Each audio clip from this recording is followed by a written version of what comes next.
Des choses, on a M. Alain Vadeboncoeur. M. Vadeboncoeur est médecin, représente les médecins québécois pour un régime public. Alors, je vais le laisser se présenter lui-même et lui céder la parole. Merci, M. Vadeboncoeur. Comme vous voulez. Merci, bonsoir tout le monde. Amir, je pensais que tu aurais fait ça debout, toi, ton speech. Je pensais que c'était ça la tendance. Bonsoir tout le monde, merci de l'invitation. Moi, je préside les médecins québécois pour le régime public, qui ont été associés, avec beaucoup de partenaires dans la lutte contre les PPP à l'époque, 2008-2009. On a demandé de deux choses, en fait, de vous parler un peu de ce qui s'est passé, de revenir un peu sur ce qui s'était passé. Donc, je vais sortir un certain nombre d'éléments. Et ensuite, de parler un peu de l'impact des PPP sur la santé, si on veut, d'un hôpital, bien qu'il y a déjà des points qui ont été abordés. Alors, je ne sais pas si vous aimez les histoires, les belles histoires. Hein, on a vécu une belle histoire en 2008-2009. C'est l'histoire, en fait, d'une grosse coalition qui était contre les PPP. C'est une histoire triste. Est-ce que ça vous dérange qu'elle soit un peu triste? Il faut dire que c'est une histoire où tout le monde se trompait. Si vous aviez ça, donc tout le monde trompait son chum, son chum, évidemment. Non, en fait, il se trompait au sens de se tromper. Hein?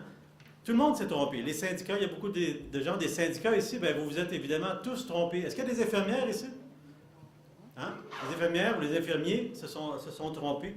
Les médecins, imaginez, les trois fédérations se sont trompés. Ils étaient contre les PPP, mais ils se sont trompés. Imaginez un médecin qui se trompe, c'est quand même assez rare, ça, comme phénomène. MQRP, donc, notre organisation se trompait, on était vraiment dans le champ. Qui étaient là aussi? Les architectes, hein, l'Ordre des architectes du Québec, hein, qui se trompaient royalement sur les histoires de construction. Les économistes se sont... Oui, mais ça arrive souvent, ça, Pierre, que les économistes se trompent. Hein. C'est peut-être pas si nouveau, mais l'Association des économistes du Québec se sont trompés. Les constructeurs, les ingénieurs se sont tous trompés. Ils étaient contre, il faut s'en rappeler. Il faut dire que des fois, ils nous trompent aussi de ça, mais ça, c'est autre chose. Les éditorialistes se trompaient. Ils étaient contre le devoir. Hein. Les éditorialistes du devoir se trompaient. La Gazette était contre, hein, vous vous rappelez? Et même les éditorialistes de la presse se sont trompés parce qu'ils étaient contre les PPP aussi, si vous vous rappelez. Et un monsieur qui s'appelle le vérificateur général, qui effectivement écrit absolument pas des mots aussi forts que exploser, mais qui s'est trompé. Et son rapport était vraiment percutant et très durement écrit. Donc on s'est tous trompés sur les PPP, mais heureusement, presque tout le monde, hein, parce qu'il y a une entité qui ne s'est pas trompée, qui avait évidemment raison, et c'est le gouvernement, hein, donc qui ne s'est pas trompé là-dessus. Il n'était pas seul là aussi. Vous vous rappelez de l'agence des PPP qui n'existe plus? Hein, mais l'agence des PPP était pour les PPP. Hein, donc les autres ne se sont pas trompés non plus. Le PDG était évidemment nommé par le gouvernement, mais ça c'est un détail. Donc le gouvernement au complet, bien que j'ai eu un doute l'autre fois, parce que Mme Jérôme Forget se serait peut-être trompée. Ce qui est quand même assez surprenant. Hein, est-ce qu'elle s'est trompée? En fait, elle a dit à tout le monde en parle, parce qu'elle se justifie un peu sur les PPP. En 2011, je pense, les PPP, ça sauve la fraude. Hein, c'était pour ça. C'était pourquoi vous avez fait les PPP, parce qu'avec les PPP, la fraude est impossible. Elle a dit ça, tout le monde en parle. Et là, quand on voit les histoires, effectivement, du potentiel pot de vin, enfin, les allégations pot de vin, on se pose des questions. Peut-être qu'elle s'est trompée aussi. Et en fait, vous ne savez peut-être pas, mais même le président de la firme qui a remporté le concours pour le centre de recherche du CHUM, je vais le citer, il avait dit publiquement, le projet ne devrait pas être réalisé en PPP. Bon, il l'a quand même fait en PPP après quand il a remporté le concours, mais il avait dit ça. Et donc tout le monde était contre, mais on s'est tous trompés évidemment. Mais heureusement, il y a quelque chose qui nous a sauvés, c'est la concurrence. Hein, parce que la concurrence, c'est ce qui rend formidable les PPP. C'est le libre marché hein, qui va sauver le monde, évidemment, on le voit en ce moment. Mais c'est vrai qu'ils nous ont fait marcher un peu d'ailleurs, mais c'est pour ça que tout va bien avec les PPP. C'est à cause de la concurrence, parce qu'il y a eu de la concurrence. Hein. C'est le principal avantage, c'est le grand nombre on le dit tout le temps dans les PPP, il y a beaucoup de concurrents. Donc pour le centre de recherche du CHUM, il y avait deux concurrents. Enfin, c'est quand même de la concurrence, deux concurrents. Il faut dire qu'à la fin, il en restait juste un. Mais regardez ce que la ministre Monique Gagnon-Tremblay a dit, citation, « Le consortium restant, donc le seul, n'avait jamais été mis au courant du désistement de l'autre et il avait donc soumis sa proposition avec un esprit de compétition.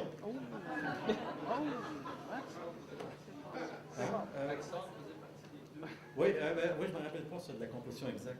Donc, l'esprit de la compétition, c'est important, c'est encore plus important que la compétition elle-même, en tout cas, moi, je pense. Donc, finalement, c'est concurrencer lui-même pour remporter le concours. C'est quand même déjà ça. Mais au moins, dans le gros chum, il y avait 2 candidats.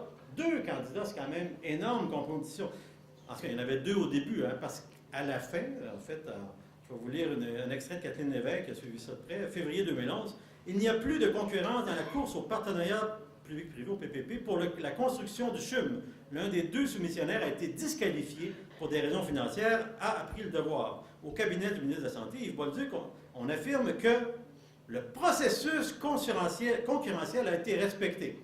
Hein? Compte tenu du fait que les 2 consortiums ont déposé la proposition technique à la mi-décembre et le scénario financier le 31 décembre. Enfin, peu importe. Mais dans un cas, bon, là, c'est pas l'esprit, mais c'est quand même le processus. Donc, c'est quand même pas mal respecter un processus concurrentiel. Moi, je trouve ça très bien. Donc, c'est quand même bon. Et les ministres ont dit qu'il y avait eu de la concurrence. Donc, évidemment, il y a eu de la concurrence. Je n'ai pas dit le contraire. Je ne vois pas pourquoi on dirait ça. Alors, c'est quand même fascinant, hein? Comme histoire. C'est une belle histoire. C'était un peu n'importe quoi. Hein? Vous vous rappelez, le vérificateur général avait dit que les hypothèses de base pour calculer ne tenaient pas la route à raison de 2 vices un peu techniques, mais un des 2 vices disait ni plus ni moins qu'au bout de 35 ans, il resterait à peu près, c'était 20 je pense, de la valeur de l'hôpital. Autrement dit, il serait pratiquement déjà effondré au bout de 35 ans. Et ce qui faisait que comme il y avait une grosse dépréciation, mais ça valait la peine. Je ne rentrerai pas dans la technique, mais là, il y a quelqu'un qui a écrit une lettre qui a dit dans un journal, peut-on vraiment prendre une des décisions les plus coûteuses de l'histoire du système de santé sur la base d'études biaisées? Hein? C'est vous qui avez dit ça? C'est moi qui ai dit ça. Hein? Dépenser 5 milliards de dollars en santé sans avoir validé la méthodologie. Et là, c'est vrai, l'agence des PPP, aucune analyse externe indépendante n'a validé la méthodologie de l'agence des PPP pour approuver les PPP. Ouais, là, excusez, je me trompe, parce que quand on a demandé la question à Pierre Lefebvre, qui était le PDG, il a expliqué comment s'était faite la vérification indépendante. Donc, c'est l'ex-président de l'agence, parce qu'après ça, il a changé d'orientation. Donc, il a expliqué ça, c'est une citation. Le directeur exécutif du projet du CHUM devait porter un jugement indépendant et il le portait en acceptant l'analyse. Mon seul message, c'est que ça fait partie d'un exercice où une multitude de gens qui travaillent pour l'agence ont dû dire « oui, ça me paraît raisonnable, oui, ça va de l'avant ». Ça, c'était la vérification indépendante que nous a exposé le président. Ce n'est pas des blagues, c'est des citations que je fais là. C'était exactement ça.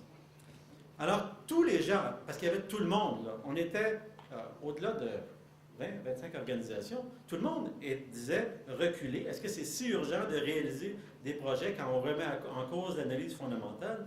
Puis même l'Ordre des architectes, ce qui n'est peut-être pas tant que ça en construction, mais quand même, disait qu'on ne perdrait pas de temps au moment où on le faisait, là on parle de 2008-2009, on ne perdrait pas de temps sur la construction, parce qu'on sait qu'il y a eu quand même beaucoup de retard, si on le faisait plutôt en mode conventionnel.